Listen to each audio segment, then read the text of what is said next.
And we are back. Hope you didn't run far. I told you it'd be a short break, and we are back. Inverse. Game 5. Whoa. I know, man. I actually cannot believe we've already gotten to this point. It's going to be super, super awesome. Aimstrong Wehrmacht on South Longer. I'm really curious to see what Siberian's going to pull out of his hat. If Aimstrong is Wehrmacht, then probably we could guess that Bio was right and Aimstrong had the VP lead. That would be my guess. We'll have to ask the players later. Who do you want to follow? I'll follow Aimstrong. I think that'll be good. I'm really curious to see how he plays this game with his strategy, which is almost certainly going to be Volkswagen Sniper MG. Alright, then I'll be following Siberian. But before we get to that, I would ask NTD to be so kind as to pull up that fight card once again.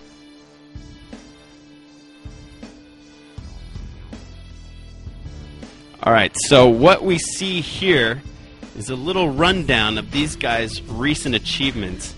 And they are both undefeated in broadcasts that we've done. The SNF crew, we've been doing broadcasts for a long time now. This is our 3rd season, and of course we've thrown in a lot of tournament broadcasts as well. And those statistics that you see at the bottom, previous season record 4-0 for Aimstrong and 2-0 for Siberian, are all the broadcasts that we've ever done of their games. Now, it's not exactly a great statistic because it heavily depends on which games we just happened to cast. Like, did we cast you in the quarterfinals of tourney, whatever. But I wanted to have some kind of history here so I could talk about these dudes' past achievements. And these dudes match up so closely. I mean, we have the tournament winner from number 18 and against the tournament winner from number 19. So these guys both won COH 1v1 tournaments. I mean, that's just sick. And then to add to that, they both also won a Sandland Invitational tournament. So they have like really similar recent achievements. And you know, like the only thing they didn't win recently was the tournament 20, which of course was won by Wu, and we'll see him next week. And so when it says Aimstrong 4-0, those refer to the Tournament 19 quarterfinals where he defeated Dr. Horse, the Tournament 19 semifinals where he defeated Kot, and the Tournament 19 finals where he defeated Seb. Bada bing. And of course, also, you all won't forget, the 3-0 scalp of Contador last season on Sunday Night Fights Season 2, Episode number 5. Contador, will he ever live it down? I don't know, but he got scalped. And you guys might remember it. I don't remember it too well. I might have had some difficulties on that day, but boy, that was fun. What a good time that was. And then finally, just to move to SiberianPlatoon, his 2-0 are, he defeated Ma'alam in SNF Season 2, Episode number 10, and that was a really great game, because I think he was down like 2-0 at the beginning or something, and he came back and won 3-2. That was a really epic season finale. And of course, if you all remember, just a few weeks ago, he defeated Guderian in that epic Sandland Invitational Finals. So, you can see that these guys have done nothing but whoop ass on SNF broadcasts. But you know what, Inverse? One of them's going to take a loss right here, right now. And it's actually interesting to note that in the last tournament, Tournament 20 I think it was, Siberian got knocked out in the round of 16 to Misery, I believe, and Aimstrong actually did not participate. So this is really the first time in a decent period of time that we're getting to see these two compete on any sort of scale such as this one, any sort of stage like this, and it's really interesting just to see. They've pulled out all the stops, and they've made it an entertaining series so far. Hells yes, and I am eager to see the exciting conclusion of Sunday Night Fights Episode number 1. But before that, I'm going to need to bob and weave and uppercut and jab. NTD, show me that video.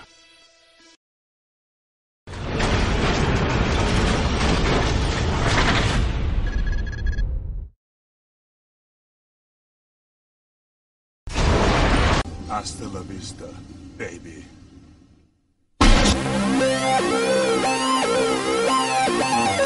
Sunday Night Fight.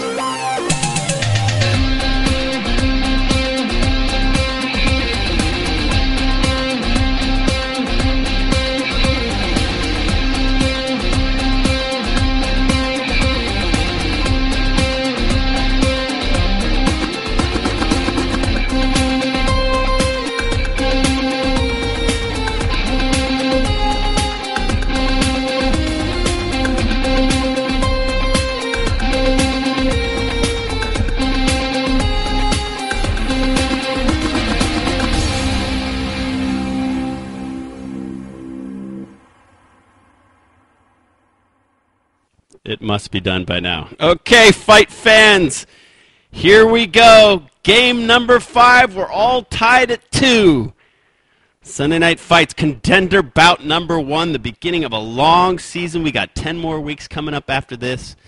Sponsored by Relic Entertainment and GameReplays.org. Inverse, are you ready to count us in? Should I do it? Let's get her started. Let's do this thing! We're going to unpause in 5, 4, 3, 2, 1, unpause. 6, 7, 8, 9, 10. Oh boy, oh boy, oh boy, oh boy, oh boy, oh boy. Who's going to win it? I don't know. Can't wait to find out. Now, I know we've been talking about how Siberian, he's the underdog.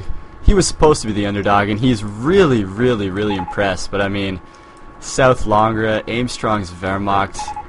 I think it would be silly to say Aimstrong is not the favorite in this Game 5 deciding match.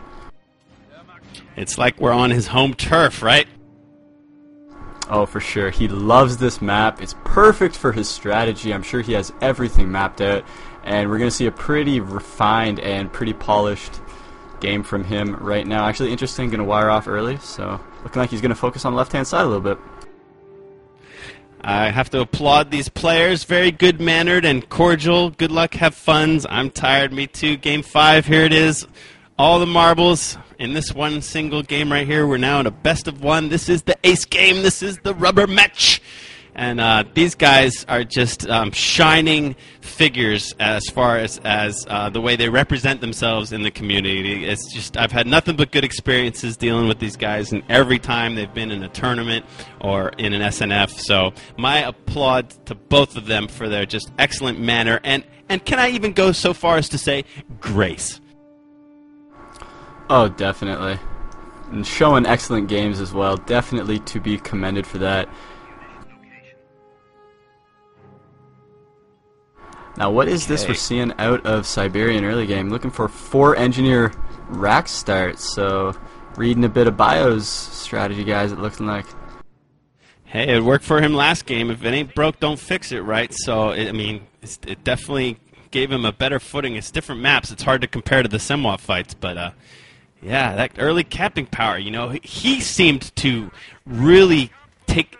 He kept the cap. He kept the capping through the entire game. Like, he started with a map advantage lead, and he kept it through the whole game last game. So, I mean, I guess it plays into his skills. So this works for him. A little map advantage at the beginning, and then he just holds on to it. Yeah, for sure. And, I mean, I personally feel that the 4-engineer barracks is probably the hardest to deal with for Aimstrong's mainstay strategy, which is Volkswagen Sniper MG. When there's all those flamers and all those rifles flanking around, it's so hard to deal with when you only have one MG. And, you know, the sniper is good at annihilating squads, but when there are lots of squads, and that's what you get out of 4ES, as long as you can not lose engineers. You know, a sniper might get 1 or even 2 guys, but as long as they retreat and he saves the squad, he's still got capping power. And when you build an early sniper like that, guess what you don't have? Capping power. Exactly. And I mean, Aimstrong really wants to draw out and prolong engagements with his strategy in order to deal as much manpower damage as possible. And I mean, a hard flank or 2 with a lot of engineers and a lot of rifles isn't going to let him do that. He's going to get maybe 1 or 2 kills, but I mean, that's not going to be worth the sniper's cost and investment. Look how Siberian has sort of like light-footed his way out of any real engagements with those 2 Volk squads. It's like they come around, he just goes somewhere else, and he keeps his other squads capping. And instantly, you know, I'm following Siberian. My map is, you know, well, actually, you know, Aimstrong's got a good chunk of map. As Wehrmacht, that's all you really need to start out. But man, Siberian's looking good. Aimstrong does have the plus 16 munitions on the left-hand side, and that's really, really important for him early game. But I mean, Siberian, he knows Aimstrong's style, and he's playing it perfectly. He's avoiding engagements really early, which is important because he doesn't want the sniper to drain his manpower too much. And when he's ready, as we see right now, he's going to push in and try to do some damage. Whoa, retreating all the Volks, really? Okay. I expect to see Siberian like capping straight away with this little advantage. And sure enough, look, he's doing the ammo, he's doing the fuel, although the NGs just took that mine, so the Pios are going to win that fight by the fuel. But, Oh my goodness, Siberian is taking base emplacement fire, and of course Aimstrong's micro to sniper back, and he's still getting his licks in. But yeah, man, the mass it's these retreat two with capping the Volks. squads. Yeah, for sure. Bar's actually being popped right now, and that mass retreat with the Volks So was quick. It's kind of uncomfortable, but I mean, it's kind of what you have to do with this strategy. He was kind of forced into it with the sniper. He didn't have enough fighting squads really to push back that attack. So, quick time check. I'm coming up right now on exactly 5 minutes and 1 second, 2 seconds, and already we have bars and 2 flamer squads. And now this is a bit strange. He went bars before a 3rd rifle squad. That's just weird, right? Yeah, that's super fast bars, and I mean, he has been doing a good job of defending his resource points. He's had a lot of the fuel, and I mean, Aimstrong's opening doesn't really give him much in the way of flank defense. So I mean, 4 engineers, a few of them with flamers, and 2 bar squads. That's a pretty powerful force this early in the game, with Tier 2 just being researched by Aimstrong. He has added a 3rd bar squad to that now, and here he comes from every angle. Look at it's coming from all sides. Flamers get in that house, and that's a great place for them to be, because no matter how they're going to get out of there, it's going to take a while. And look at the rifles. They've come behind the MG, and the mine that you expected to be there was not there. Flamers doing damage to Volks. They're chased off of the green cover. They might get annihilated. The MG is chased away. They do get annihilated! Holy smokes, it's a coup! The sniper's still getting shots in. He's got 9 kills, and 1 Volk squad is still there. But look at this. Capping is going on, and here come the Flamer and a bars from the left-hand house side, and it's looking very, very dangerous. Look at these bars are right outside. Enemy at the gates. And yeah, like I said, this strategy that Siberian's doing is so difficult for Aimstrong to deal with his start. I mean, look at this. Completely pushed off so early in the game. Sniper can't do much. Losing that Volk squad, Aimstrong's in a terrible position right now. Snipers just can't shoot as fast as he would like to. He's got 13 kills. His hands are burning. The reload, the gun's heating up. But once again, while fighting, while flanking, Siberian is capping. And this is something that I've never seen executed so well before. I mean, he's kind of breaking one of the rules of the game, is that you don't cap under pressure, or you don't cap when there's a fight, you know, you like bring all your units to the fight. But I think he's got something that a lot of American players are going to have a look at and say, wow, look at this, capping while fighting, like constant pressure, early bars. A lot of people in this patch said early bars is a complete waste, and yet we've seen him put it to use here successfully in 2 games against one of the best Wehrmacht players in the game. So, I mean, this is really impressive. Yeah, definitely. This is essentially a textbook counter to what Aimstrong's doing. I mean, not only pushing Aimstrong off, but capping the points. If he just pushes Aimstrong off, Aimstrong's unit composition is perfectly fine to just bounce back and regain a little bit of territory. If he doesn't decap all these points like he's been doing, it's a lot easier for Aimstrong to come back in the game. But right now, not even letting Aimstrong catch his breath, just pushing and constantly forcing his opponent to react to what he's doing. It's very, very solid play. I'm really impressed with Siberian right now. Yeah, it's solid, and it's also difficult. I mean, it takes a lot of skill because, you know, this game, squads can get annihilated in a heartbeat. If you don't watch something, you know, you look away for a second, you can lose a squad. And somehow he's managing to fight, A, fight, B, preserve squads, and C, cap, like all at the same time. And I can't believe what I'm seeing, really. Yeah, definitely. I mean, teching up at the same time. Already got that supply yard. Meanwhile, we only have Tier 2 out for Aimstrong. He doesn't have a pack yet, which is good and smart. He has, I think, 2 Grens, but a big flank coming in on the middle. And these Flamers are doing filthy damage. Let's see if this one Flamers can survive again. Once again, another lucky retreat for Siberian. I hope that Aimstrong tried to focus him down with those Grens. He really needs to kill those Flamer squads. They're doing wicked damage. The MG's down to 1 guy, and there's barred up rifles behind them. They clear the MG. Snipers shoot these guys right in the face from point-blank range. And Aimstrong is just desperately trying to hold on to his side of the map. Yeah, I think Aimstrong's kind of at a loss right now. I mean, this is just so solid and just such excellent play by Siberian. I mean, constant pressure, constant harassment, not letting Aimstrong even breathe, even taking that MG right now. Aimstrong he's just hurting right now. This is actually ridiculous. And look at as soon as he's got a little fog of war, he lays some mines, he's captured this MG, and man, that's going to be tough to crack. Okay, he sees those mines, but he's putting them down anyway. You know what? Because what's he going to do about it when he's got an MG covering the mine? So it's not like he can just go over there and attack ground, shoot him, or sweep him very easily. Look at this. The Grenadiers are about to step on the other one, and oh no, if the sniper steps on him, oh, it's just lose. Oh, look at those Grenadiers just missing that mine. Oh, if this sniper steps on the mine, it's almost going to be insurmountable. Oh no, he's walking towards it. Oh, they're all walking towards it together. Oh my god.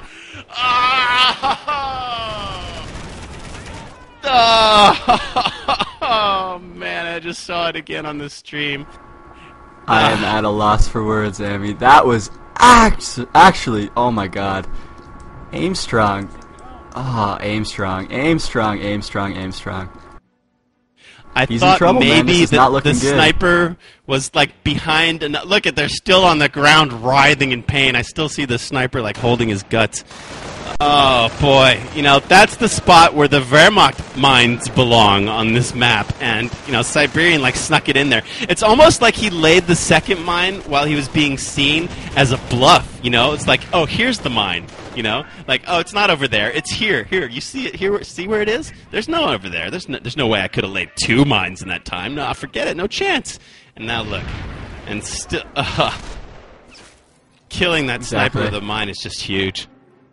Mines everywhere too. There was one on the top that went off, got this full, Gren squad down to nearly no health, but didn't even kill a man. That was kind of lucky for Aimstrong. But I'm going back and I'm trying to think the last time I've seen Aimstrong getting this outplayed on this map, and I can't think of one time.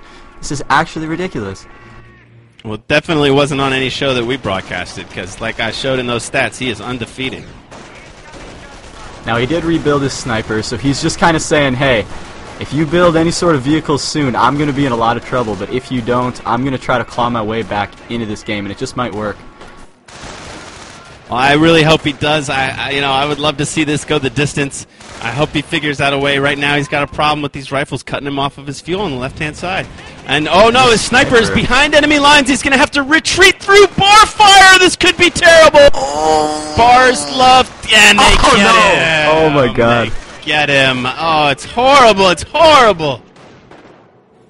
Looking at the units right now, we have 1 Volks and 3 Grens on the field for Aimstrong, and we're 12 minutes into this match. That's not a good spot for any Wehrmacht player at this point in the game. What a roller coaster ride this has been, you know, like Siberian comes out blazing 1-0, and then Aimstrong comes out 2-1, and then Siberian ties it up. This has been just quite a back and forth event tonight. I mean, and I commend Aimstrong for keeping in this game. I mean, even the Angleville game, he drew that out so ridiculously long. In this game, he still has a lot of the left-hand side, and he's pushing out onto the right, so he's definitely not out of it just yet. Yeah, he's a fighter, that's for sure. But, you know, it's like, how much can he cap before these allies come rushing back? And those flames, and the MG has been preserved. He did lose 1 engineer squad, but, you know, once again, 3 rifles, 3 flamers, and an MG now. And, of course, Tank Depot is already completely built. Exactly, and it's important to note that Aimstrong's been spending so many munitions on health packs for his wounded Grens and snipers that he has 12 munitions right now with a 21 income, and he doesn't have a single Shrek against the Tank Depot that's building, I'd assume, a Sherman right now. Right, Sherman's being built and 145 ammunitions in the bank. That means an off-map artillery will be available. He's got 4 CPs, hasn't even picked a doctrine yet. And look at the mines just going down all over the place. Yeah, the ammo difference, the ammo war, it's always been difficult for Aimstrong to get the ammo that he needs for Shreks, for mines, for whatever, for flamers even, minesweepers even. Yeah, I mean, he hasn't had as many mines as he'd want. He doesn't have any Shreks. He's been spending so much on healing. And, like, he has had this plus 16 and the plus 10 in the front, but that just hasn't been enough this game, and it's actually ridiculous. 1 pack on the field, not going to be enough against the Sherman with the off-map artillery in Siberian's hands. We've got a serious minefield going on. There are 4 mines in the center of the map. And the way Langres plays, you always go through that area, and Oh, it's a nightmare there. He really needs some minesweepers. But, I mean, it's like, what a task. First you got to clear all the infantry away. Then you got to do the MG. Not to mention there's a Sherman coming out. And then sweep all those mines and then try to get back on the field and cap some points. Exactly, and do that all without getting your minesweeper focus fired and killed in 2 seconds, which is so easy with bars, especially with all these squads in the middle here. Here comes the Sherman. He's shown himself now. This pack is still back in the corner. The Sherman's right where he wants to be. Let's see. Pack not moving yet. Sniper working under the threat of a Tier 4 tank. Yeah, we have another sniper out, but I mean, it's not going to do anything against this Sherman, and he does not have enough AT right now. He actually isn't cloaking it. If he gets shot by the Sherman, oh my god. Well, that mine spam has prevented...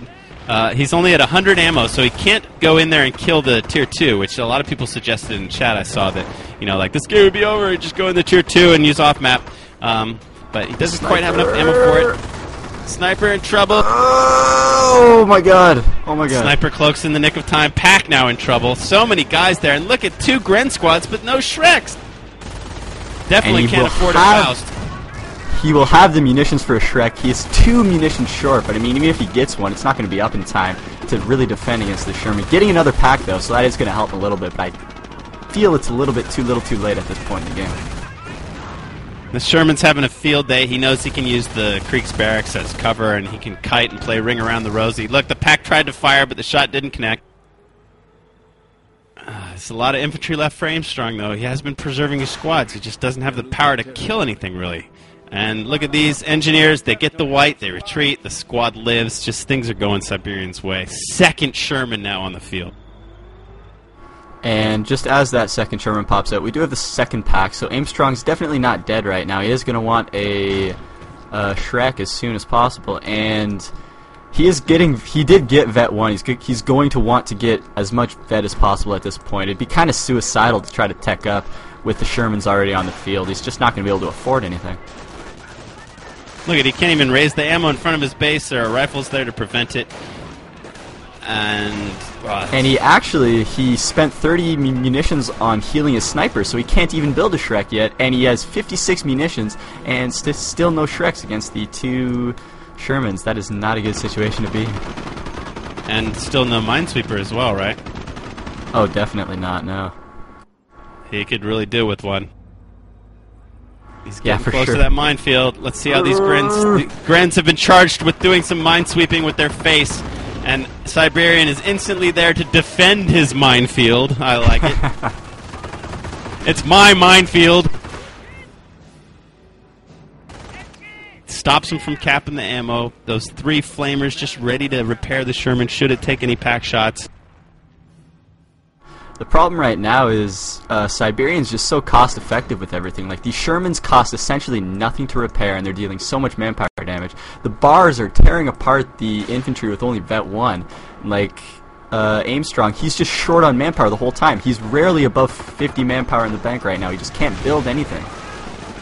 Yeah, and Siberian's sitting on 370, waiting to get his 3rd tank, I would imagine.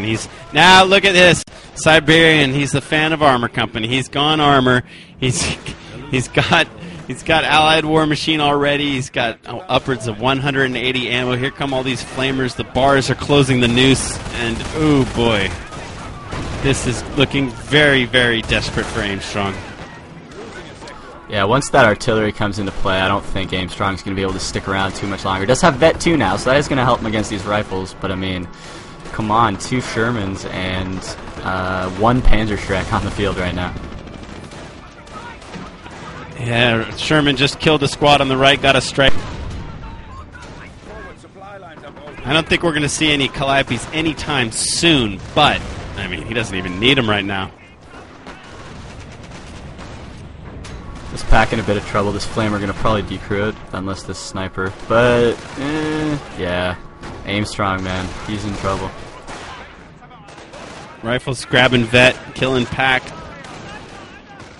Going after that second pack now. And a base rush with the 1 Sherman. Plugging away. Sherman might want to drop some artillery. Right. Well, he can't. Well, now he's got a Calliope. Oh my god, it came so much sooner than I thought. The Calliope's on the field, so he's ready to lay it in there, and Aimstrong is so bunched up that I foresee terrible, terrible damage. Yeah, I mean, 1 munitions point, plus 10 munitions income, Here plus comes 5 fuel income. This sniper, man. Uh-oh. 1 pack is cleared. Sniper somehow survives. Siberian just Won't let him have relentless that right ammo now with his pressure. Yeah. Look, there's even a Sherman up on the left that's just chilling. And this Sherman in the base is probably going to get the Krieg barracks. I mean, 2 more shots right now and he's going to kill it, and I don't think Aimstrong has an answer, not even bringing the Shrek over to defend it. Got 2 Shermans and a Calliope. Both Shermans have a stripe of vet. And there it is. The Krieg's barracks has fallen. Oh my, oh my, oh my. Looking like he's going to go to work on the Comcraft Center right now. I mean, may as well if Aimstrong's not going to try to do anything against it. Not like there is much he can do against it anyways, but... The sniper's still working. He's picking off guys with the MG. And it looks like at this Got a point captured Aimstrong bar. just does not want to leave.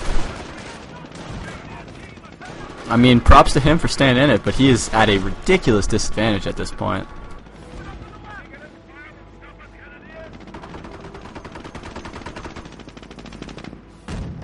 Now he's got fast deployment. He's so nicely And set up. Here comes another big barrage. Meanwhile, in the base, the Comcraft Center almost going to die, but yeah, this barrage is going to do probably a lot of damage. 1 goes pack is down. cleared. It's ghosting. And these Grenadiers are like, just let me raise this ammo, please. Flamers say Siberian no. actually... Siberian has mercy on the Comcraft Center, spares it with about a 1/5 of health left in order to lend a bit of help to these Flamers in the middle. Here come the Shermans, both at completely full health. Flamers. Now we Good do have grief. 3 CPs for Aimstrongs, and he's 2 CPs away from a KT right now, but I don't know, man. I Really? mean, there is no motor pool, but I don't know if that's going to help. What did he just destroy there? Oh, he's destroyed the pack vehicle, so it can't be remanned. And Tier 2 backup for Aimstrong. He is going to get another pack, which is about all he can produce right now without dying instantly to all these Shermans. Here they come Oh, again. just They one. found this 1 pack. But 2 Just Shrek caught squads up. there. That's a little bit of a surprise. It's almost like Aimstrong set a trap for him there. And the trap was sprung, but the Shreks didn't do much damage. Yeah, one of them missing completely. The pack I don't even think got a shot off. Kind of caught in transit, which was unfortunate, but... Calliope barrage. Aimstrong can't even retreat right on his HQ sector, and this is going to be painful. Actually didn't do much Wehrmacht damage, quarters though. down. Pack just decrewed, recrewed, but yes, the manpower pain and drain and the lack of any resources. Ooh, he's you know, I don't know. This is beating a dead horse a bit here. It is not looking good for Aimstrong. I'm thinking he's just going to stick it out until either the VPs run out or he gets his King Tiger and sees if he can work some magic with that thing, but I don't know, man. I do not know. A pit of the fool that has to face Siberian in week 3.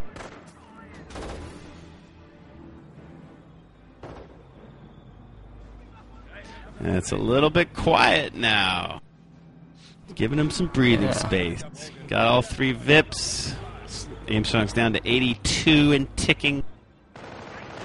Just got his second Calliope. Yeah. And Siberian's just playing this super, super safe. He knows if he doesn't do anything stupid, he's won this game. And he's not trying to press the issue, which is smart. It means this game's going to go on for a bit longer, and we're not going to see a victor. For a little bit of time, at But least. he's composed. I mean, he must be kind of excited and eager to lock that win in and start his journey down the title fight path in SNF Season 3. There's a double barrage First barrage does damage. Second barrage doing filthy damage. Ah, this one Gren squad. The bodies are flying. There's just little bits and pieces and torsos and blood and fire. And,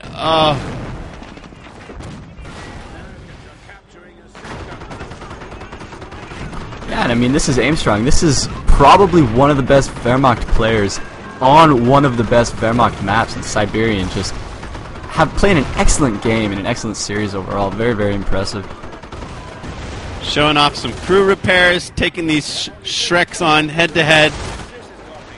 Can't quite kill the sniper, but yeah, those crew repaired Shermans and 350 ammo, he could just spam crew repairs till the game ends. Yeah, and with 39 VPs and the VPs ticking down at 3 a tick, it's definitely going to be fairly quick before we see a GG. I mean, there's not even much of a base left for Aimstrong. What do you think Aimstrong could have done better? I don't know. I mean, the opening that Siberian chose is just so good against the Volkswagen Sniper MG. I personally feel a few more mines would have been good. I mean, the only problem was he didn't really have much of an opportunity to lay mines because Siberian was always so aggressive. And a mine where your opponent knows there's going to be a mine isn't nearly as effective as a mine that is kind of hidden or surprised. Here it comes, folks. It's endgame time. Calliope barrage is going in, and everything in the Wehrmacht base is dying.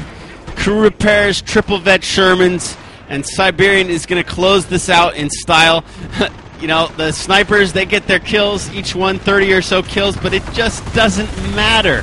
So perhaps the Wehrmacht players are going to have to go back to the drawing board and figure out how they are going to get some more of the map capped against this strong 4ES rifle start.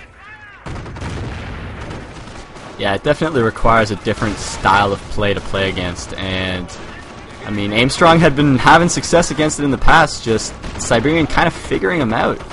And a sniper dies to a mine. Oh, man.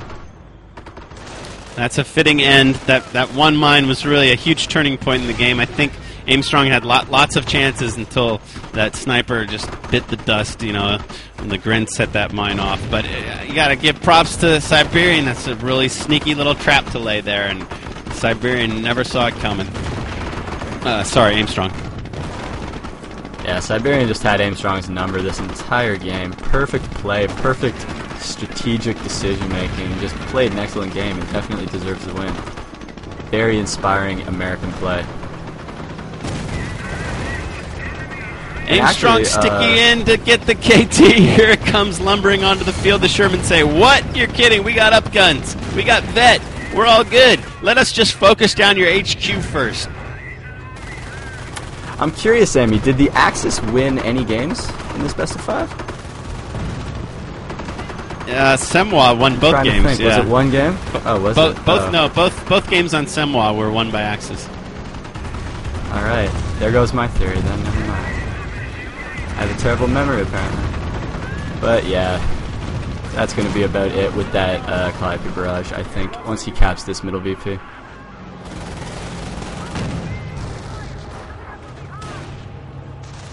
The HQ is fallen. Oh, look at here come the salvage dudes.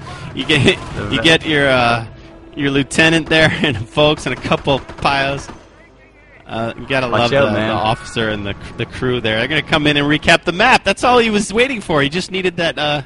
What do you even call those guys? Call in emergency crew or something like that. The Vet 2 officer, man, watch out. Entered the game with the 0 manpower income that I actually have never seen before because he killed HQ before the side bunker. Yo, check out Aimstrong, yo. He's like, I'm in this! Give me that Sherman kill! Get some! Siberian's like, what? No, he can't come back from this, can he? What? Play back over. What happened? And the base was annihilated. Oh, the base was... Are you kidding me? He annihilated the base! Oh, what an ending! I thought that there was like a sync error, somebody dropped, or like there was a drop hack.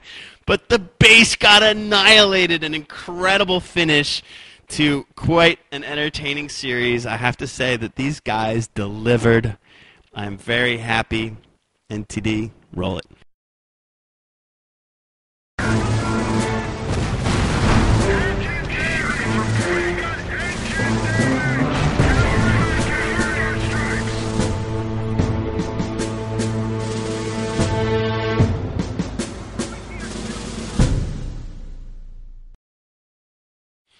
So ka-ching, that's $50 in the pocket of our number one contender, SiberianPlatoon. Congratulations.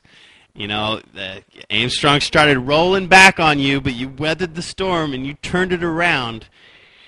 What a sequence, man. 1-0, 2-1, and then, amazing. And then 2-2, and then finally the victorious ace game here as allies on Langra. And we'll have to ask Aimstrong if he had choice, and he picked Wehrmacht on this game. But who knows, you know, maybe Aimstrong, he did mention in the chat that he was getting tired. It's grueling to play 5 games, you know, that many players don't have to face that, and it becomes a different sort of test, you know. Your endurance comes into play big time when it's game 5 after all this hardcore top-level COH.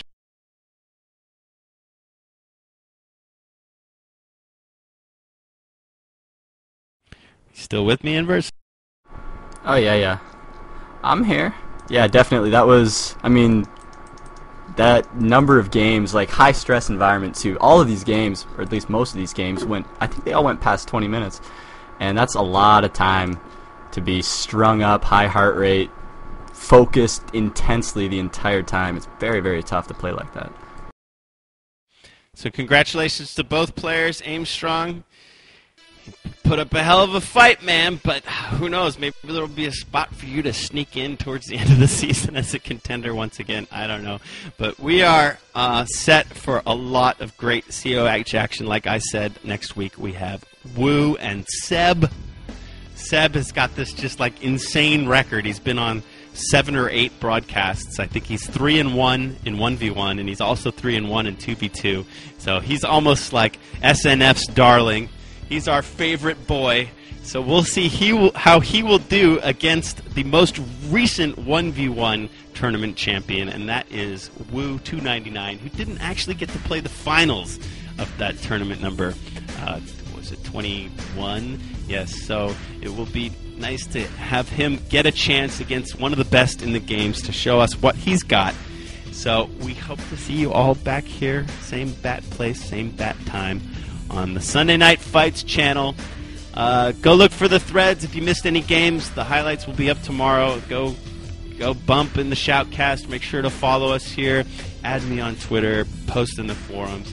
Keep this awesome community going strong by just being active and taking part in it. So on behalf of Inverse, thank you very much. You want to say goodbye to our crowd here? Yeah, thanks a lot for having me, Amy. Had a great time, great games, and good luck with the rest of the season. Thank you very much, good sir. You are a fantastic addition to the crew tonight, and we can look forward to many more casts from you, I hope, on your Twitch TV channel, both first person and of replays. And so on behalf of Inverse, Biosparks, NTD, and myself, I'm AmiPolizeiFunk. I wish you all a very good night, and I insist that you return next week for Contender Bout number 2, Seb versus Wu.